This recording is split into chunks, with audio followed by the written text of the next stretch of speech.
Welcome friends, CBSE class 12 के सभी students का स्वागत है। आज हम प्लॉटिंग डाटा यूजिंग मैटप्लॉटलिब का इसमें चैप्टर सेकंड का पार्ट 2 डिस्कस करेंगे। तो स्टार्ट करते हैं चैप्टर को आगे से कि हम प्लॉटिंग ए लाइन चार्ट कैसे कर सकते हैं। A line plot is a graph that shows the frequencies of the data along a number line के साथ साथ दिखाता है। इट इज़ यूजिंग सबसे बेसिक वाला होता है, नंबर लाइन के अकॉर्डिंग सिंपल सा चलता है। It is use to show the continuous data set. A line plot is use to visualize growth and decline भी बताता है, वो कहाँ पे बढ़ रहा है कहाँ पे घट रहा है in the data over a time interval में। देखिए अब एग्जांपल दिया हुआ है कि smile NGO has participated in 3 week cultural मेला हुआ था using pandas. They have stored the sales, कितने स्टोर कर ले इन रुपीज़ में, मेड डे वाइज के अकॉर्डिंग करा है for the every week. In CSV file बनाया, CSV फाइल का नाम हमने ये रखा कि मेला सेल्स डॉट CSV, जैसे चीज़ बताया देखो इस तरीके से डाटा उसमें रखा हुआ है वीक 1, वीक 2 और वीक 3 का। इसको देखो अगर हम लाइन चार्ट पे करते हैं तो हमने कुछ एट्रीब्यूट दिए है कि चार्ट का टाइटल ये होना चाहिए, एक्सिस पे ये होगा, एक्सिस का लेवल डेज होगा और ये यहाँ पे एक्सिस का लेवल आएगा। एक्स एक्सिस वाई एक्सिस की अकॉर्डिंग दिया हुआ इन्होंने बोला है कि लाइन कलर भी रेड होना चाहिए, इस पर वीक 1 का, वीक 2 का ब्लू और वीक 3 का ब्राउन होना चाहिए। देखो सिंपल करेंगे इस प्रोग्राम को। पांडा इंपोर्ट कराया क्योंकि हमें CSV से रीड करना है, डाटा को रीड किया। इसके बाद फिर हमने पाइप लोड कर दिया, काइंड हमें लाइन दिया। इसके बाद यहाँ पर हमने कलर दे दी, जैसे इसने बोला था तीनों लाइंस को अलग अलग कलर मिल जाएगा। इसके बाद हमने क्या दिया, PLT डॉट टाइटल बना दिया, जो उसने क्वेश्चन बोला था, X लेवल में लगा दिया, Y लेवल में लगा दिया और शो करवा दिया। ये सब क्वेश्चन के अकॉर्डिंग हमने किया है। अब अगर इसको करेंगे तो लेजेंड अपने आप इसमें दिखाएगा। यहाँ पे देखिए सब कलर्स अलग अलग जा रहे हैं। तो ये लाइन्स का डाटा इस तरीके से हमने दिया था ना, X एक्सिस Y एक्सिस पे ये डाटा वाइज आ रहा है और मेरा सेल्स रिपोर्ट ये आपका चार्ट का टाइटल अपने आप आ गया है जब हमने क्वेश्चन में गिवन था। देखो हमें क्वेश्चन में गिवन था और हमने यहाँ पे दिया भी था इस चीज़ को, ठीक है। तो वो सब चीज़ें एज इट इज़ आपकी आ रही है। इसके बाद देखिए the line plot takes a numeric values to display on the x-axis and hence uses the index row labels of the data frame in the above example बस ने किया है। तो the x ticks को हम दे सकते हैं, values are the index of the data frame df that contains data stored in the sales mela .csv file के अंदर जो था। तो कस्टमाइज़ करने के लिए हम काफ़ी चीज़ें कर सकते हैं। यहाँ पर देखिए टिक्स जैसा भी जिक्र कर रहा था वो टिक्स भी लगा सकते हैं, समझते हैं इसको। ये CSV फाइल थे, देखो मैं कैसे करवाया। यहाँ पर देखो मार्कर हमने अलग से दे दिया है। हमने लास्ट वीडियो में देखा था कि मार्कर कैसे दिया जा सकता है। मार्कर का साइज़ दिया, लाइन का स्टाइल दिया, लाइन की विड्थ दी, बाकी सब नॉर्मल है, वही जो पिछले क्वेश्चन की तरह डाल। देखो यहाँ पर मार्कर हमने दे दिया, यहाँ पर मार्कर का रीसाइज कर दिया हमने, मार्कर का साइज़ 10 दे दिया। ये कंटिन्यूशन में ध्यान रखना, अगर आप कंप्यूटर में से चलाते हो तो कंटिन्यूशन में यहाँ से चलाना। लाइन यहाँ पर इनका स्पेस कम था तो नीचे रख दिया। ये लाइन की विड्थ हमने 3 दे दी है, लाइन का स्टाइल हमने वो दे दिया है जो ऊपर हमने दिए था, ठीक है। तो ये सब चीज़ें हम यहाँ पे दे सकते हैं। इसके बाद देखिए हमने टाइटल दे दिया है, एक्चुअली पुराने वाली ही चीज़ें हैं सारी सारी। यहाँ पर देखिए हमने टेक्स्ट को लेवल पे लगा दिया है। इसके अलावा हमने यहाँ पर हमने एक्स टेक्स्ट लगा दिया है। इसके बाद शो करवा दिया। देखिए फ़र्क क्या हुआ, क्योंकि मार्कर वगैरह हमने दे दी थी तो काफ़ी कलरफुल है, चेंज हो जाएगा, तो कलर तो वही है। इसके अलावा देखो ये स्टार लगे आ गए हैं, विथ हमने डैश डॉट दिया था तो इस तरीके से आ गया है ये। बाकी सब कुछ एज इट इज़ है। प्लॉटिंग के बार चार्ट को देखो बनाने के लिए बार वाइज डाटा आता है। The lines are enable to efficiently despite the comparison को अच्छे से दिखाने के लिए लाइन्स इतनी अच्छी नहीं मानी जाती है between the weeks for which the sales data is plotted. In order to show the comparisons, we prefer bar chart. Unlike line charts, bar charts can plot strings on the x-axis पे strings भी लगा सकती है। To plot the bar chart, we will specify the bar हम kind use करते हैं। ये देखिए इसको करके देखेंगे। यहाँ पर देखो डाटा आपका आ रहा है एज इट इज़, ये इसमें डेज भी साथ में गिवन है। यहाँ पर हमने जब कराया इसको देखिए, बाकी सब कुछ सेम है। यहाँ पे हमने रीड CSV डाटा को रीड किया, काइंड हमने बार लगाया, एक्स पे हमने डे लिखा, वाई टाइटल हमने ये दे दिया। इसके बाद हमने वाई पे लेबल लगा दिया और शो करवा दिया। देखिए सब कुछ सेम एज इट इज़ आ रहा है, सिंपल है बहुत ज़्यादा, पहले वाले की तरह ही। बस यहाँ हमने फ़र्क क्या है देखिए, यहाँ पर हमने प्लॉट करते रहे, हम काइंड को बार दिया है और हमने यहाँ एच डी शो करवा दिया। लेकिन अपने आप इसमें पहले की तरह आ गया था। यहाँ देखिए ये सब एच डी वाई से सेम ही चलता आ रहा है। कस्टमाइज़ करने के लिए देखिए क्या कर सकते हैं हम, adding the certain parameters to the plot function. कैसे करते हैं देखो, जैसे हमारा सब देना चाहता है कि एज कलर ग्रीन हो, लाइन की विड्थ 2 हो, लाइन का स्टाइल ये हो, तो ये सब चीज़ें हम यहाँ पे बार का कलर कौन सा हो ये सब दे सकते हैं। देखिए यहाँ पे इन्होंने दिया है ये सब। यहाँ से देखिए कलर हमने दे दिए तीनों को अलग अलग, एज कलर हमने दे दिया। एज कलर देखिए क्या होता है, यहाँ पर देखिए एज कलर ये इस तरीके से ग्रीन कलर का आ रहा है, कॉर्नर का जो कलर होता है। लाइन की विड्थ हमने दे दी, लाइन का स्टाइल डैश डॉट दिया, तो देखिए डैश डॉट में आ रहा है, लेकिन कलर देखिए ग्रीन है क्योंकि हमने यहाँ पे ग्रीन कलर दिया हुआ है एज कलर को।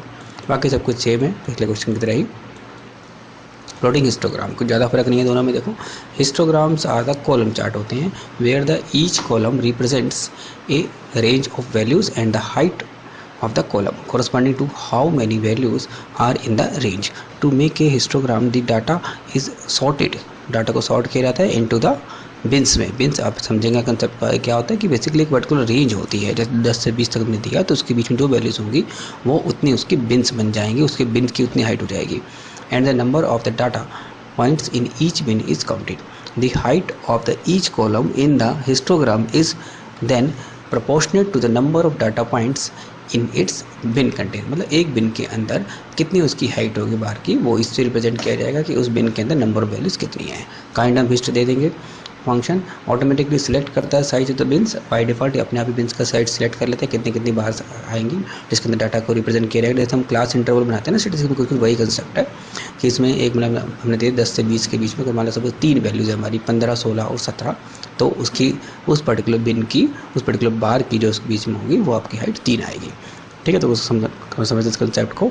यहाँ पे देखिए यहाँ में नेम्स दे दिए हैं कुछ, और यहाँ पर हमने हाइट दे दी है, वेट दे दिया है इनका, और डाटा फ्रेम में कन्वर्ट कर दिया है। इसको हमने सिंपल प्लॉट करवा दिया है हिस्ट टाइप काइंड देके। ठीक है, देखिए इसके अकॉर्डिंग अगर हम देखते हैं तो यहाँ पर देखिए हिस्टोग्राम में डाटा आ रहा है। देखिए ध्यान से हाइट इसकी जो हमने बाय डिफ़ॉल्ट ये ले रहा है बिन्स का साइज वो 50-50 का ले रहा है। तो यहाँ पर देखते हैं अगर हम देखो इसके अंदर जो हाइट वेट जो रिप्रेजेंट कर रहा है सबसे पहले ऑरेंज कलर से कर रहा है। वेट में देखिए ध्यान से इसकी हाइट 3 आई है। ठीक है, देखिए हाइट 3 कैसे आई है वेट की, यहाँ पर देखेंगे अगर हम ध्यान से तो डाटा यहाँ पे एक है 50, एक है 47 और एक है 47। ठीक है, तो मतलब यहाँ से लेके यहाँ तक के डाटा में यानी कि 50 तक के डाटा में 3 वैल्यूज है, उसके अकॉर्डिंग शो कर दिया। आगे देखिए 50 से लेके अगर हम 60, थोड़ा सा कम में देखो 60 तक में देखते हैं तो कौन कौन से डाटा आया है। 50 से लेकर 60 तक में अगर हम देखें तो एक देखो ये आपकी हाइट आई है इसकी 1, यहाँ देखिए इसमें केवल एक ही डाटा है। 50 पिछले में आ चुका है, 50 से 60 के बीच में आपका ये एक ही डाटा इसके अंदर शो हो जाएगा। देखिए एक ही हाइट आ रही है इसकी। ठीक है, तो इस तरीके से हम बिन्स को रिप्रेजेंट कर सकते हैं। ऐसे देखो ब्लू वाले से हाइट रिप्रेजेंट हो रही है, तो हाइट में भी क्योंकि स्टार्टिंग इसकी 60 से हो रही है तो इसके अकॉर्डिंग वहीं पे डाटा इसका आ रहा है बस हाइट का। नेक्स्ट देखते हैं। इसके बाद देखिए इसमें हम ऐसे कर सकते हैं, बिन्स को हमने देखो 20 साइज दे दिया तो 20 का बिन्स आएगा। और बिन्स का देखो हम ऐसे भी दे सकते हैं, बिन्स हमारे 16, 19, 20, 21, 22 के अकॉर्डिंग आए, या फिर बिन्स के हम रेंज दे सकते हैं 18 से 25 तक, तो उसी के अकॉर्डिंग बिन्स आएंगी। कस्टमाइज़ करते हैं देखो इसको, ये तो यहाँ पे एक और प्रोग्राम बनाया गया सेमी प्रोग्राम के अंदर हमने कुछ मॉडिफिकेशंस किए हैं। क्या मॉडिफिकेशंस किए हैं देखिए यहाँ पर हमने एज का कलर दे दिया ग्रीन, वेट लाइन का भी दे दिया हमने 2, लाइन का स्टाइल दे दिया हमने कॉलन वाला, लाइन स्टाइल कॉलन से आएगी। देखिए लाइन स्टाइल आपकी कॉलन से आ रही है। फिल हमने दे दिया फॉल्स, फिल कुछ लेगा नहीं वो। अंदर हमने दे दिया हैच का मतलब उसके अंदर क्या फीड होगा। अंदर देखिए ध्यान से इसने इस तरीके से ये सर्कल बना के फीड करवा दिए, देखिए शोर करवाया तो। ठीक है, काफ़ी ईजी है ये भी बनाना।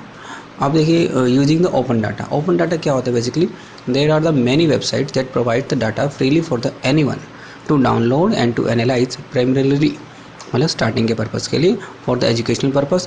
These are called the open data as the data source is open to the public. Open government data है, OGD जिसे बोला गया है, प्लेटफॉर्म इंडिया data.gov.in में अवेलेबल है। Is a platform for supporting the open data initiative of the Government of India. Large data sets on different projects and parameters are available on the platform. Let us consider a data set हम निकालते हैं, seasonal and annual minimum maximum temperature series निकालेंगे। ठीक है, URL हमें दे रखा है, इस वाली वेबसाइट से यहाँ से उठाना है डाटा, हमने डाउनलोड कर लिया है। We only need to extract annual mean हमें चाहिए और एनुअल मैक्स, मतलब पूरा ना चाहिए हमें, सिर्फ ये दो चाहिए columns from the file. Also let us aim to display the 2 histogram plots हम बनाएंगे। देखो पहले हमने क्या करा, ओनली सिर्फ हमें ये चाहिए और दूसरे में हमें 2 चीज़ें चाहिए। सिंपल है, हम इसको रीड करवाएंगे तो पांडा हमको यूज़ करना पड़ेगा, मैटप्लोट्लिब तो करेंगे। CSV को लाने के लिए हम यहाँ पे देखो क्या करेंगे, read underscore CSV function use करेंगे। पांडा का अवेलेबल होता है, पांडा में हमने पिछले क्वेश्चन में भी यूज़ किया था, ये इसका फाइल का नाम हो गया। जो हमारे सिस्टम में सेव है। यूज़ कॉल्स हमें बोला जैसे क्वेश्चन के अकॉर्डिंग हमें ये कॉलम्स को यूज़ करना है, बाकी यूज़ नहीं करना है। मिन और मैक्स वाले ही यूज़ करेंगे जो ऑलरेडी CSV फाइल में थी। हम डाटा फ्रेम को बनाया, डाटा फ्रेम को बनाने के बाद हमने हिस्टोग्राम को देखो अपलोड करवा दिया। वाई हमने एनुअल एनुअल मीन जो बोला था वही लिया है हमने। टाइटल हमने ये ले लिया। इसके बाद एक्स एक्सिस लगा, एक्स का लेबल लगा दिया, वाई का लेबल लगा दिया, और यहाँ पर देखिए हमने हिस्टोग्राम को अपलोड करवा दिया। टाइटल हमने दे दिया हिस्टोग्राम का, कलर हमने ब्लू दे दिया है और फिर रेड दे दिया है। ठीक है, तो यहाँ पर देखिए ब्लू और रेड के अकॉर्डिंग, रेड वाला डाटा था ही नहीं, तो फिर इसमें स्टार्टिंग में हम जब कर रहे हैं अपलोड तो सिर्फ एक ही कर रहे हैं, तो इस वजह से एक ही डाटा देखो आ गया, इसमें एक्स लेबल लगाया। ठीक है, अगले में देखिए डाटा हम जब 2 में बनाएंगे तब एनुअल में मैक्सिमम और मिनिमम वाला, इसलिए रेड अलग से आ गया है। ठीक है, तो इस तरीके से हम डाटा फ्रेम को लोड करवा सकते हैं कोई भी वेबसाइट डाटा उठा के। अब देखो plot A frequency polygon for the annual minimum columns of the mix web, ये जो था हमारा, इसमें एनुअल मिनिमम वाले उठाना है हमें। देखो हमने यूज़ कॉलम सिर्फ यही किया है। इसके बाद हमने देखो डाटा फ्रेम में से ये वाला एक्सट्रैक्ट कर लिया डाटा फ्रेम सिर्फ इतना, और हिस्टोग्राम के हमने एज वगैरह डिसाइड कर ली। इसके बाद देखिए यहाँ पर हमने मिडल पॉइंट निकाल लिया इसका, ताकि आपका ये इस तरीके से तो लाइन आ जाए यहाँ पे, ऐसे हमने मिडल पॉइंट निकाला है, मिड पॉइंट हमने यहाँ पे दे दिया।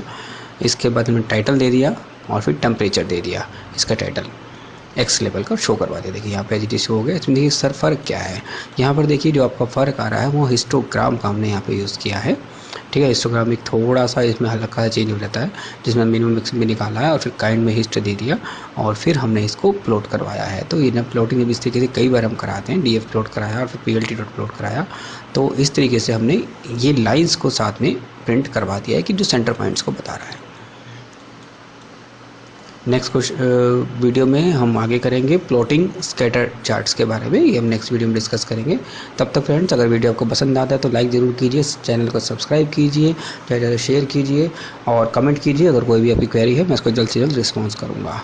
Thank you friends.